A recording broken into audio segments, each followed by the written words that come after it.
Hi, everybody. For a long time now, I've been encouraged to do a few videos to enlighten the public, general public, about the situation in St. Vincent as it relates to crime and corruption. We all know that over the past 4 years, between 2020 and presently 2024, there's been some mass frauds internationally. But I wouldn't really want to go into those right now. I'd rather deal with the fraud that is more local as far as St. Vincent and the Grenadines is concerned. So I've been encouraged to do some videos, and I've been resisting doing these videos because I wanted to make sure that I had like all the evidence, that not only could I tell you about it, but I could show you the evidence. And I am still not ready to do those videos as yet. I am still hoping that I could have some additional documentation, even though those documentation would not affect, because I can't do the video as one video. I would have to do a series of videos, right? And the documentation, which I'm short of currently, would not affect me maybe doing 3 or 4 videos with the information and documentation that I have currently. But there's a more urgent situation that I want to bring to your attention. Now, oh, by the way, I'm Alan Oliver. There should be maybe a fair amount of people who know me by that name. Okay. What I want to bring to your attention. In 2021, I discovered a fraud which was related to my family, in the sense that my uncle had died and somebody had written a fake will. My uncle had died intestate. Somebody had written a fake will claiming that it was my uncle's will. This will was given to Miss Sholanzita Banwell. Miss Banwell is presently the president of the St. Vincent and the Grenadines presently the St. Vincent and the Grenadines Bar Association. But she is a member, I think, of the Human Rights Association.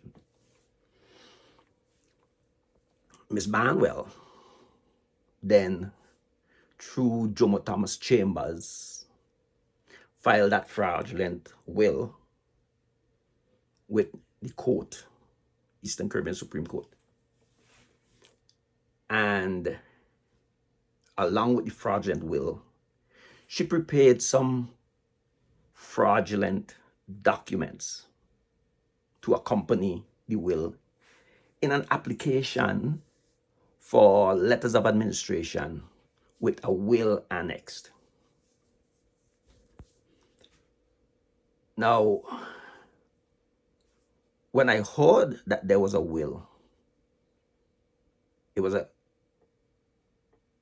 funny to me, because for a will to appear like about 5 or 6 months after my uncle had died and everybody else had claimed that there wasn't a will, including the person who stood to benefit from that fraudulent will, had said that there wasn't a will.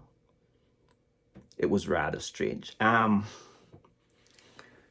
I started trying to make contact home to St. Vincent via my phone. But the local provider, TELUS, here in Canada, one of the largest telecommunication company here in Canada, they would not allow me to make a call to St. Vincent. I couldn't understand why. I so called TELUS, and TELUS says that all calls to 784 were being blocked. And I had to give them the numbers of the people who I'm trying to contact in St. Vincent, and their security team would get back to me in about 24 hours so that they could unblock that number so that I could call St. Vincent. I found this rather strange that the local provider here in Canada would block anybody here from calling to 784. Well, TELUS did explain that it wasn't just 784. There were other numbers, other jurisdictions, whatever, that had been blocked. But the reason why 784 was blocked is because of the amount of scam calls that were coming out of 784. Now, this was a shocker to me because I do receive scam calls. But when I receive scam calls, the numbers are from, they say, from like Latvia, and somewhere in Eastern Europe or somewhere. Even right now, you still get scam calls and their numbers from Canada, right? I have never received a scam call from a 784 number. So I had this battle with TELUS because I needed to contact my relatives in St. Vincent, lawyers in St. Vincent, to try to put a stop to this fraud. Well, TELUS was adamant. I give them two numbers, one for a lawyer. And when I tried my phone, I could get you with that number and the other number, but I couldn't get you with any other number. So I took this personal because to tell me that St. Vincent now have these scammers and it's at such a stage that you have to block, because amazingly, they said that they wasn't blocking me from calling St. Vincent. They was actually blocking St. Vincent from being in contact with me. I was like, this is crazy. So I felt this was a disservice to St. Vincent. It meant that our own local telephone service providers in St. Vincent were being treated unjustly because whatever monies that they were making between calls being transferred, it was an economic thing also, I considered it to be. So I called the Vincentian Consulate here in Canada, in Toronto, and I spoke to Fitzhuggins, who is the Consul General, whatever label it is. So Fitz and I had a fairly long conversation, and Fitz called the authority in St. Vincent. I think it was Apollo. No, it's Apollo Knights, somebody, okay? And they had a conversation. A matter of fact, the individual at the authority in St. Vincent didn't even know who TELUS was. That's what I found amazing. I mean, one of the largest telecommunication company in Canada, but he didn't know who that company was. So he couldn't assist us. He knew nothing about it. And I know Fitz then made contact with somebody who I think they used to work together at Cable and Wireless at one time, but she was now with another service provider in St. Vincent. And they had a discussion about it. At the end of the couple hours, which I went through this with TELUS and with Fitz and so on, the matter was not resolved. And Fitz told me that he would look into the matter, but he never got back in touch with me. So I then had to turn to WhatsApp. And I was able to make all my connection via WhatsApp. I did use my landline, which was a different provider, and I was able to call St. Vincent. But it was concerning. And a matter of fact, this seemed like even a national security issue. If a provider outside has to block calls from going into St. Vincent, this is a serious matter that I thought the authorities in St. Vincent need to know, that the image that they have out here of St. Vincent, that there are scammers in St. Vincent who are calling people outside and scamming people. Something that has never happened to me. I never got a scam call from 784. So I started using WhatsApp, and I made my contacts and so on with lawyers and so on. And I started using Facebook. Okay, this has been about 3 years now. It's gotten to the point where I have death threats over my head. I had warnings of lawsuits for defamation. Actually,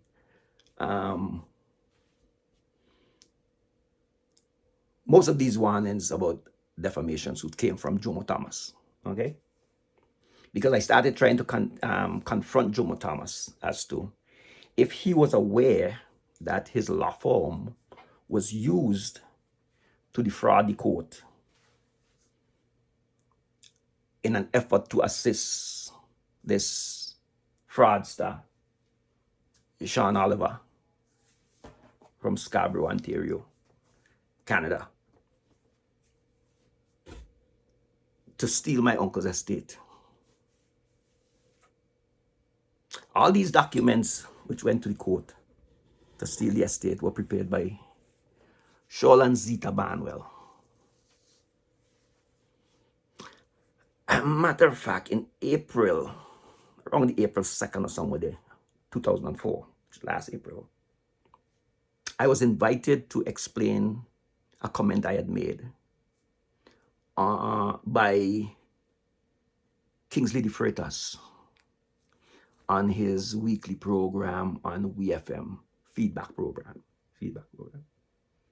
And I stated that Shaul and Zita Barnwell had filed through Jomo Thomas Chambers fraudulent documents with the court. My call didn't last long. And I raised the concerns that, because the host did raise the concern that they were concerned about what I was saying and I should try to say it different. And I did explain to them that if they were afraid that they might be sued for defamation, they should not be worried about it, because I would be their witness, and they would have the evidence to present as to.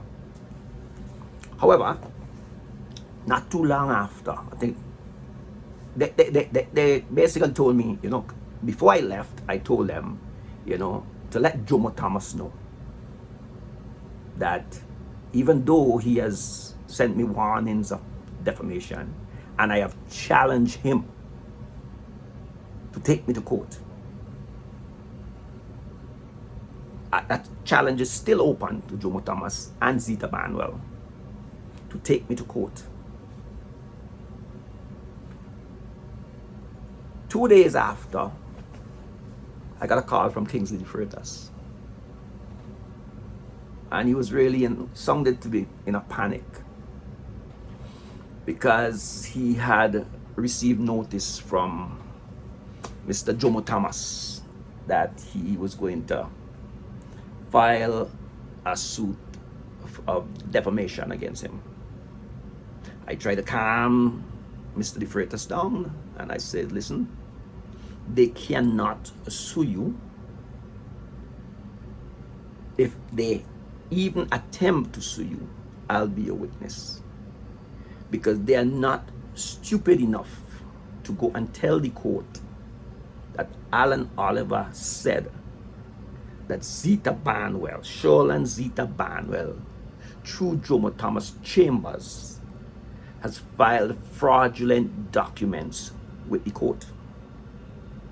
That would be self-incrimination. I explained to him, they're only trying to intimidate you like they've tried to intimidate me.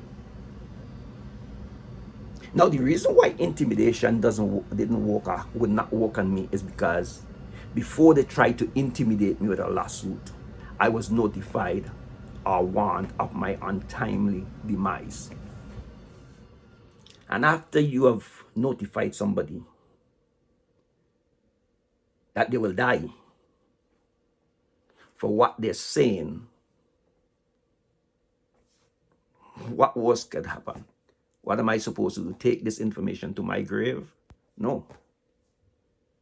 There's no barrier now for me to stop me from saying what I have to say.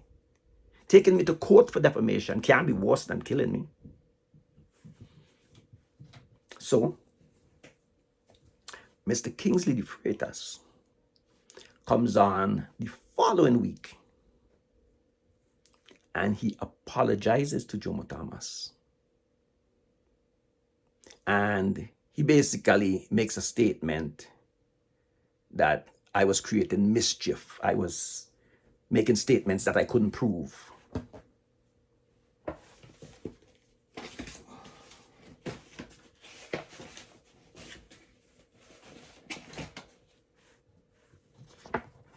This is a file of all the documents that were filed with the court, fraudulent documents that were filed with the court by Ms. Zita Banwell through Jomo Thomas Chambers. As a matter of fact, after I started confronting Jomo Thomas about this matter on Facebook,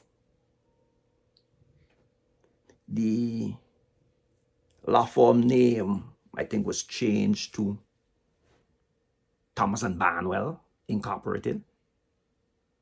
Yeah, something like that. So,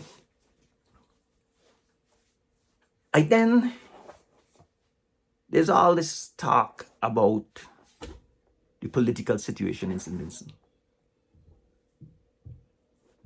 And Mr. Jomo Thomas, Shoreland Zita Banwell, the New Democratic Party, to which Ms. Shoreland Zita Banwell was a former senator.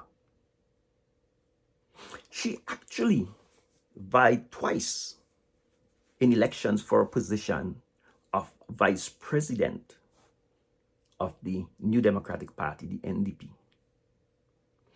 and was nominated by the president and leader of the opposition, president of the New Democratic Party, Dr. Godwin Friday, for a position as deputy speaker of the House of Assembly. So, you know, Michelle and Zita Barnwell holds a prominent position within the NDP. The NDP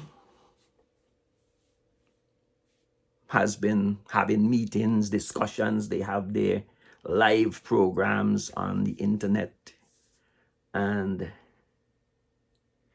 they're expressing their rhetoric as to what they will do for St. Vincent. Their intentions to fight crime, to end corruption, to offer hope to the youth, to find jobs. They're supposed to be the answer to all our problems in St. Vincent. So I figured,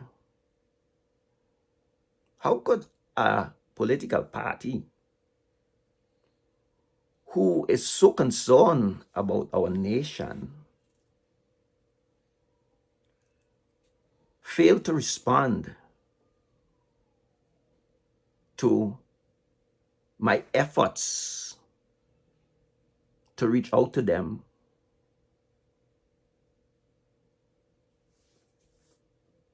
I have tried reaching out to other people in the party. I have gotten responses from some, I don't know if they are members, but supporters of the party. And oh boy, they have a lot to say about me. Their favorite label to label me is that I am a demon. A matter of fact, this label, which they have constantly tried to put on me, also comes from the fraudster Sean Oliver,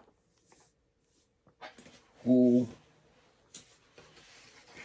claims, the fraudulent will claims that my uncle has left everything for him. And the suffering of his fatherless children who were left behind has been ignored. A matter of fact, it's ironic that Miss Charlotte Zita Barnwell, who produced fraudulent documents and sent them to the court, claims to be an advocate for the empowerment of women and girls. But there's one girl who she has no appreciation for, who she chooses not to empower, and that is William Oliver Minor daughter, who Miss Barnwell actually sent documents to the court to say this child does not exist. Even though Miss Barnwell sat in William Oliver's funeral along with that child. So, I've been trying to get a response from the NDP. How could you say you care for the people and the youths and so on of St. Vincent and the Grenadines, and you allow this unscrupulous attorney, who represents all attorneys in St. Vincent as the president of the Bar Association, amongst your ranks, and you have nothing to say? But the NDP continues to ignore all my appeals. I have challenged Dr. Friday to hold a conversation with me. No response. Now, mind you, Michelle and Zita Barnwell, Jomo Thomas Chambers are not the only lawyers involved in this fraud. The list is about 10 lawyers, okay? Including, from the documents I got here, what it shows me, the contribution of the Registrar of the High Court herself, Miss Andrea Young. And Miss Andrea Young is a former senator of the Unity Labour Party. She is also a former deputy speaker of the Unity Labour Party. So this fraud doesn't involve just members of the New Democratic Party. It also involves members and supporters of the Unity Labour Party. This you could understand is why nobody has anything to say about it. As a matter of fact, one journalist who contacted me and wanted the story, after almost a year, informed me with all the information I had given to him that he can't carry the story because the editors of the media houses are afraid to touch the matter. What it is about Zita Barnwell, Jomo Thomas, why the media is afraid to address this matter, is very concerning. Every entity that I have contacted who has anything to do with media-wise have failed to respond to me. The story behind this fraud, you can see behind my back here, okay? The story behind this fraud would take me hours to explain to you. A matter of fact, this is a early version of a report which I have been working on for the past 3 years, complete with exhibits. Okay, complete with exhibits. This document is now over 100 pages. Right? If I have to explain this to you, it would take me hours. This is why I'd have to do it in a couple videos.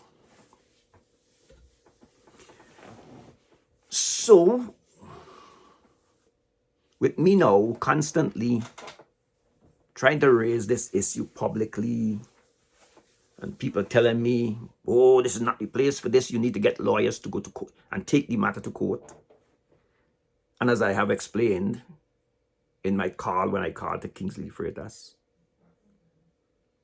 we have hired lawyers, and these lawyers have chosen to perform all kind of antics, delays. Anyhow, it would take too much time for me to go any further with that. So basically, what happens is that I have this back and forth with a very popular and a very committed supporter of the NDP. And I recently raised the issue of Michelle and Zita Barnwell and her unscrupulous actions. And I mean, we all know since we're growing up, we always hear about unscrupulous lawyers. We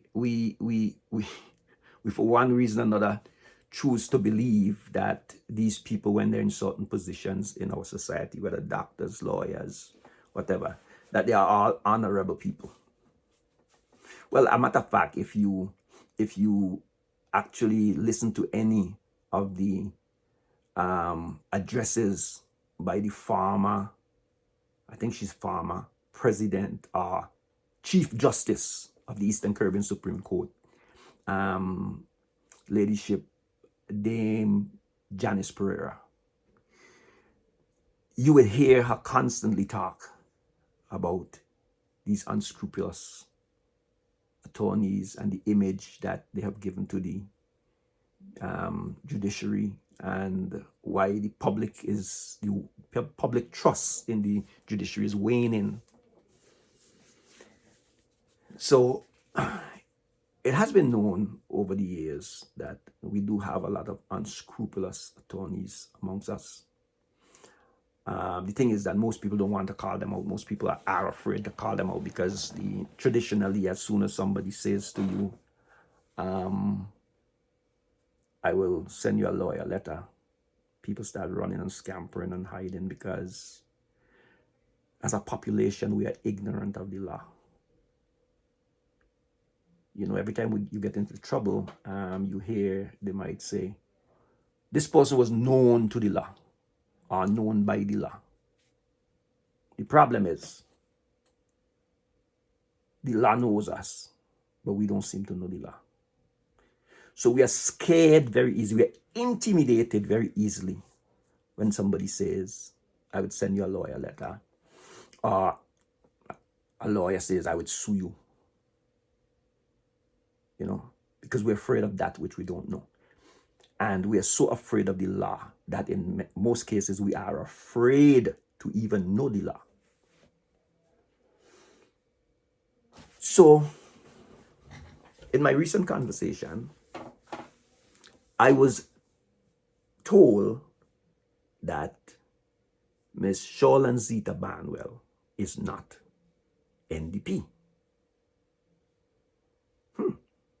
That sounds rather strange. I asked if Ms. Sholan Zita Barnwell was expelled from the NDP, or the NDP kind of distanced itself from Ms. Sholan Zita Barnwell. The response I got was, she is NOT NDP. Now, I would like somebody to answer me this. Because if Ms. Sholan Zita Barnwell is no longer with the NDP, then that would have to be some kind of secret decision and action that was taken. It's rather strange that Ms. Sholan Zita Barnwell, such a prominent person with the NDP, could be ousted from the NDP or could resign from the NDP, and it isn't a news item. The media is afraid to, okay, again, if this is true and something like this had happened within the ULP, I could guarantee you this would be front page on most newspapers. So I would like somebody to tell me whether or not Ms. Sholan Zita Barnwell is still with the NDP. And if the NDP has chosen to disassociate itself from Ms. Sholan Zita Barnwell, rather than publicly addressing the issue of Ms. Sholan Zita Barnwell having submitted fraudulent documents to the court,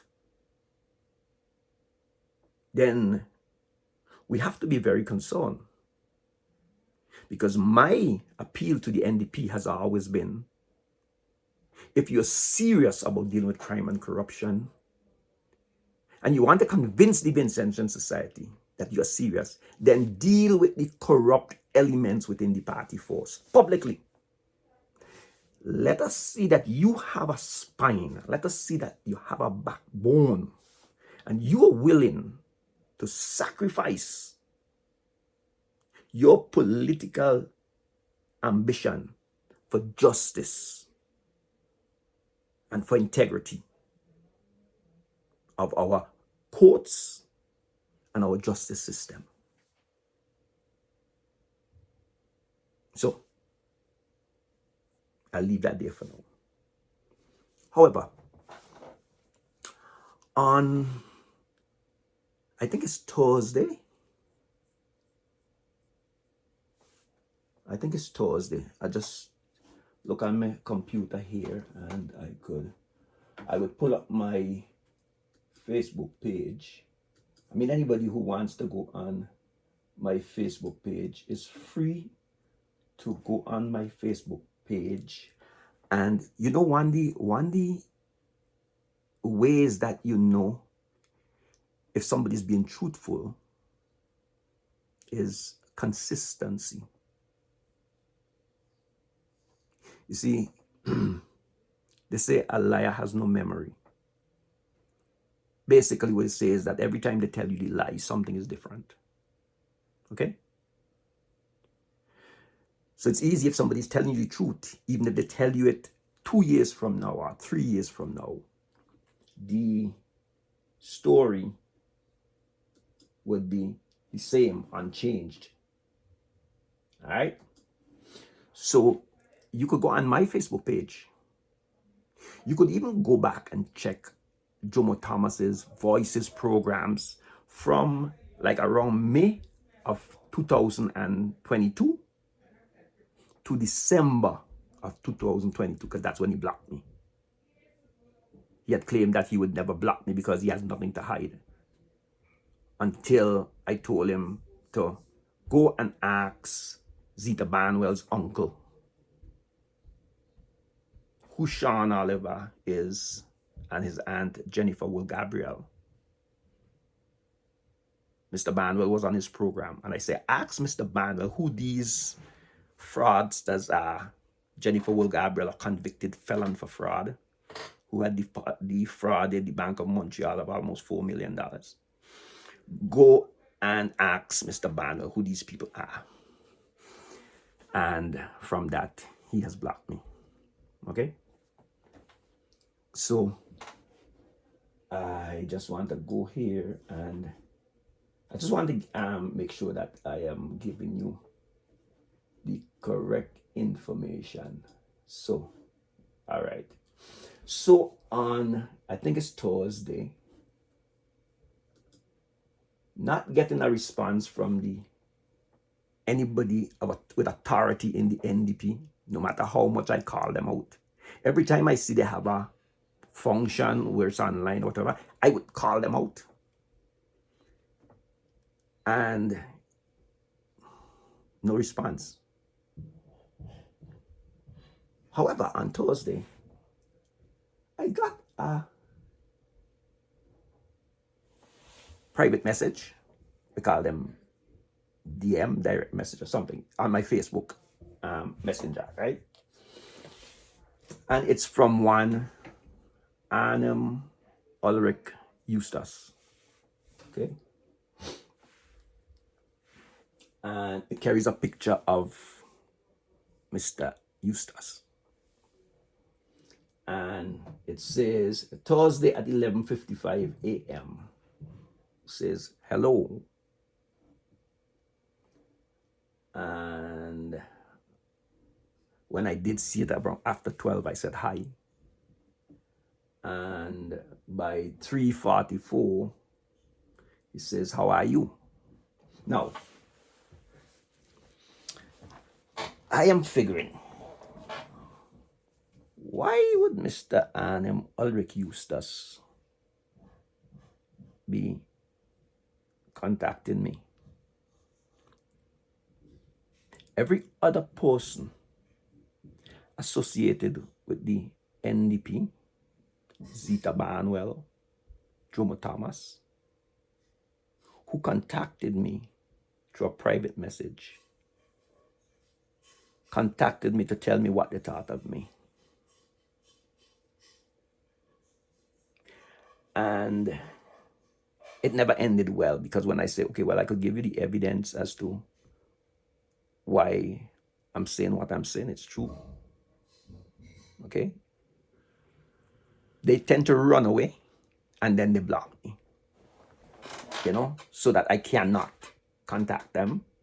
And one of the things about blocking I've found out is that when they block me, then they don't get to see what I say unless they go around in some other thing, right? But they don't get to see what I say.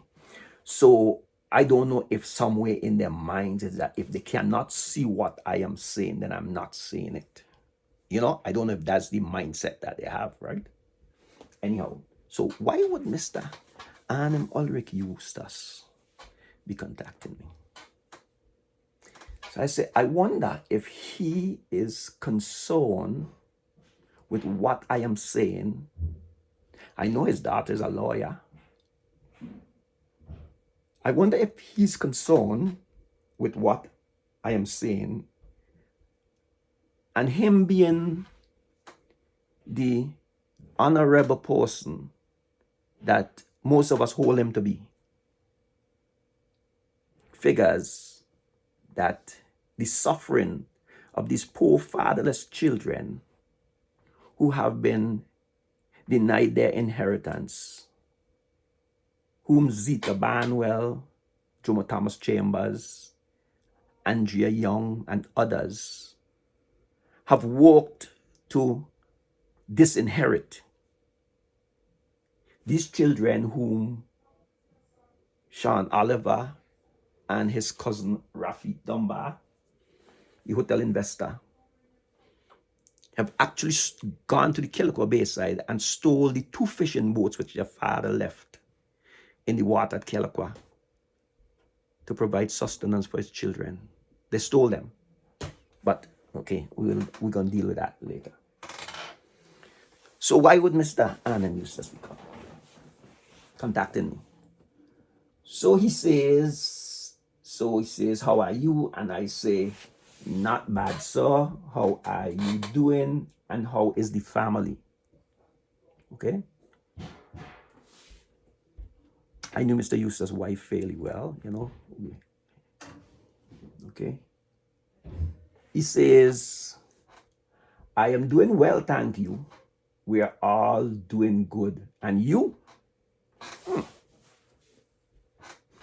It struck me because I had already said that I'm not bad. I mean, it's the intentional way of speaking.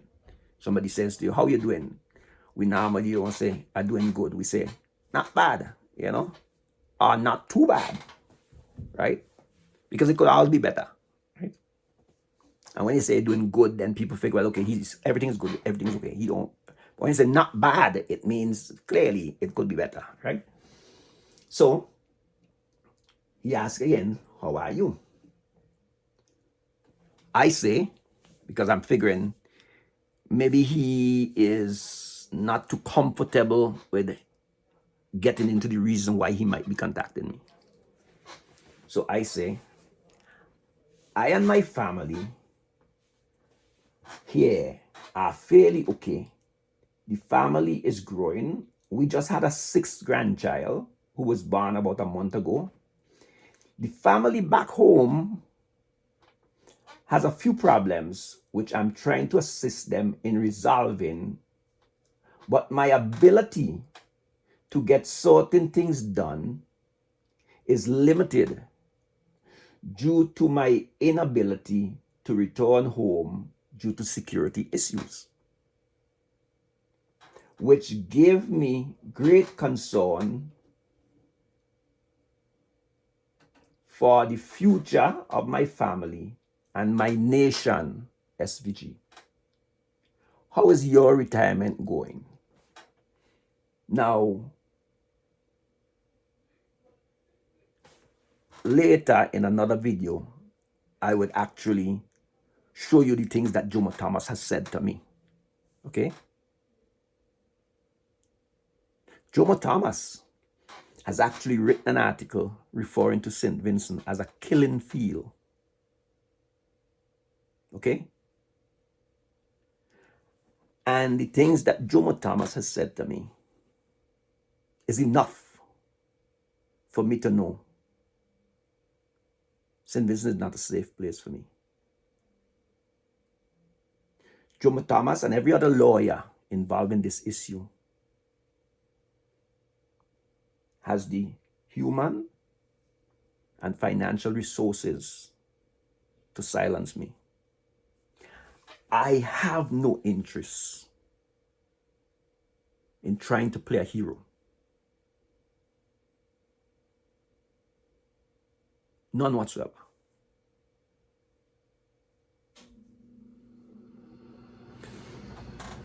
I have received notice from the fraudsters, okay,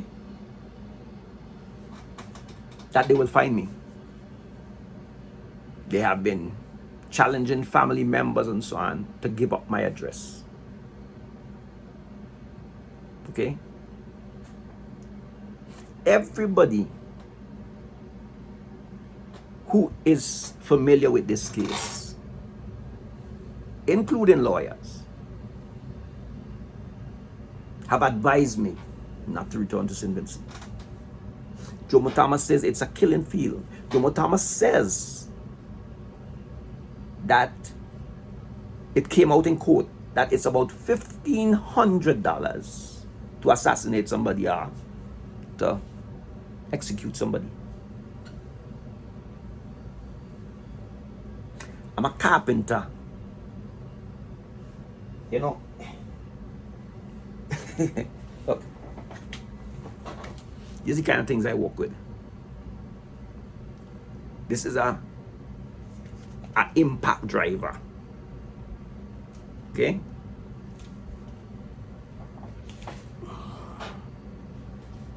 I'm not a lawyer. I don't have no training in the use of firearms or anything. I go to St. Vincent, I'd be like a sitting duck. So I asked Mr. Arnhem Eustace, and how is your retirement going?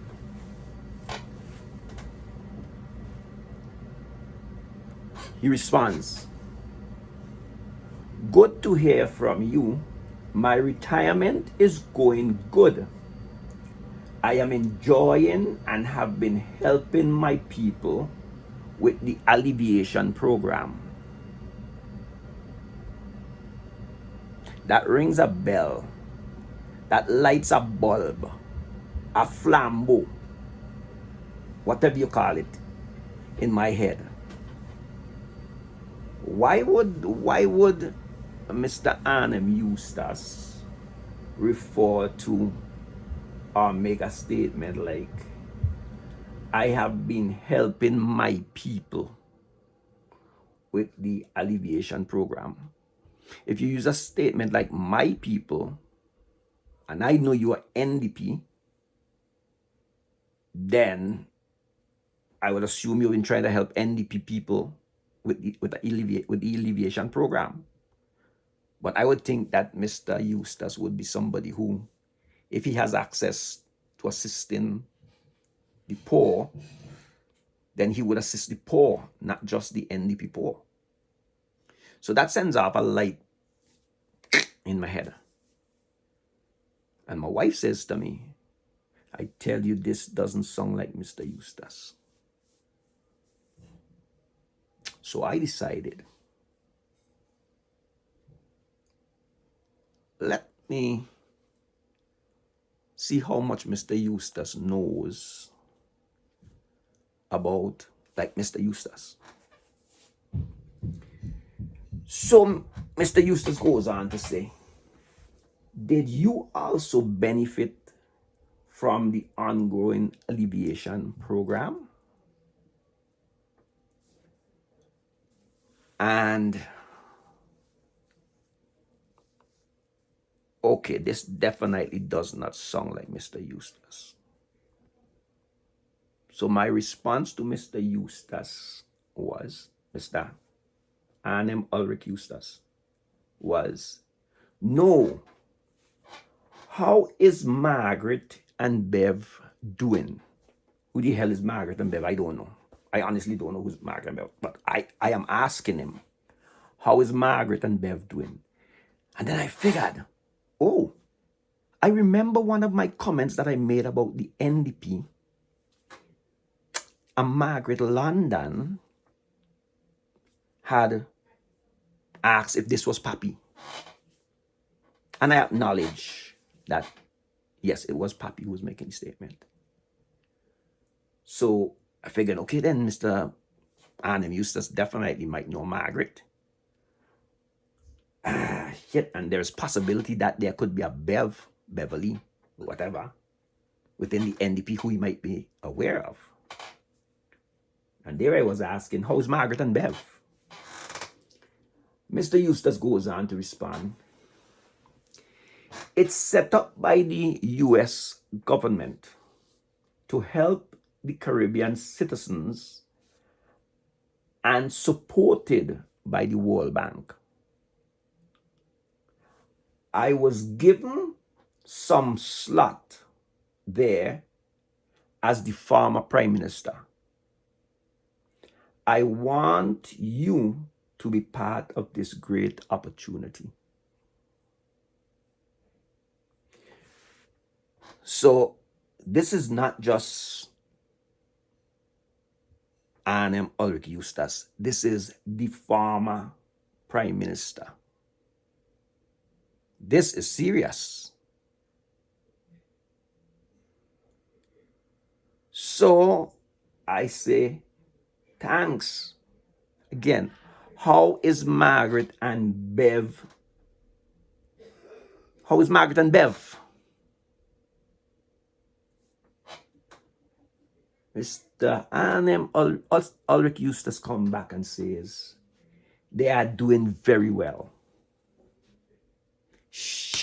Maybe there is a Margaret and a Bev. And I'm trying to call out Mr. Eustace, figuring that he is some kind of scammer, when he might be genuine. There might be a Margaret and Bev within the NDP.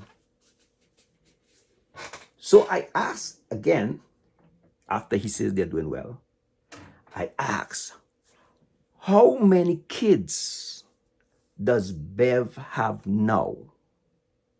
And then it clicked on me, oh crap, maybe there is a Bev and she might have children. So I can't, if he says 10, if he says 2, I can't doubt him. So I quickly did an edit and says, how many kids does Bev and Arnold have now? Because what are the chances of Mr. Eustace knowing a couple by the name of Bev and Arnold? Well, I must let you know, I have not received a response from Mr. Arnhem Ulrich Eustace for the past 3 days. However, in my conversation with the NDP supporter who informed me that Miss Zita Barnwell is NOT NDP, I says there's a lot of scamming seem to be going on, and the NDP members and affiliates somehow their names are popping up in scams. So I told her about this encounter with Mr. Arnhem Ulrich Eustace, former Prime Minister. And she says, no, Mr. Eustace will never do anything like that. And I say, I too am convinced that Mr. Eustace, at least it is not Arnhem Ulrich Eustace, the former Prime Minister of St. Vincent and the Grenadines that I was talking to. Then somebody else got into the conversation and said that they had been contacted by Mr. Arnhem Ulrich Eustace. And when they realized what was going on and they tried to do something, Facebook had pulled it down and said it was inappropriate. So The father went on to tell, they started questioning me now as to, and we realized that it was the same kind of thing that's about some program and they wanted information. My question is, I personally do not believe that this is Arnhem Eustace, as in Arnhem Ulrich Eustace, former Prime Minister of St. Vincent and the Grenadines. But how many other people, and if this individual who contacted me said that he was contacted back in January, February, somewhere there, okay? How many other Vincentians who genuinely love Arnhem Ulrich Eustace and trust Arnhem Ulrich Eustace, how many of them have received this kind of thing and have handed over information? As my new acquaintance has brought up, which is the kind of thing that was going through my head, is that how many of them have gone through this and are afraid to talk or ashamed to talk about it, that they'd hand over information and so on. And because of whatever happened, they still believe that it really might have been Mr. Eustace that they handed over that information to. This, I believe, the issue of the telephone where a service provider blocks any calls going to St. Vincent, the defrauding of the court by Shawl and Zita Barnwell through Jomo Thomas Chambers, and the involvement of the registrar, Miss Andrea Young, and other lawyers. This, where somebody's using not just the name Arnhem Ulrich Eustace, but is claiming to be the former Prime Minister. These are all, as far as I'm concerned, national security issues. And I'm calling on the authority to look into this. I know you may never see this in any newspaper, or you may not see it on any other site on the internet or any other page, unless I put it there. And there are people, I could tell you, there are a lot of people who, when I post anything, they delete it. A matter of fact, I've been informed that it doesn't matter what evidence I have to prove that Zita Barnwell is a fraudster, a corrupt, unscrupulous scumbag. They don't want to see it because they admire her. And they will delete everything I post anyway on any post that they make. Yep. So, I'm going to leave this now with you. I will address this fraud later. It's an active fraud. And when I say active fraud, it's going on right now. These fraudsters are still trying to take action, right?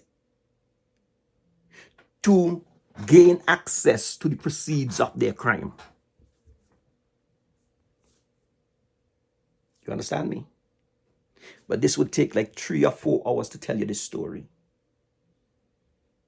And they say truth is stranger than fiction. And many people would not want to hear this story. Because you know why? Because Jomo Thomas, Zita Barnwell, and others, but mainly Jomo Thomas and Zita Barnwell, they're considered as national heroes. These unscrupulous people. Yep. So, I will sign off here. And I'm asking, could the real Arnhem Ulrich Eustace, even if you don't want to make a statement about the fraud that your former Senator Zita Barnwell is involved in, could you please make a statement concerning your name being used to defraud Vincentians? Thank you. Goodbye.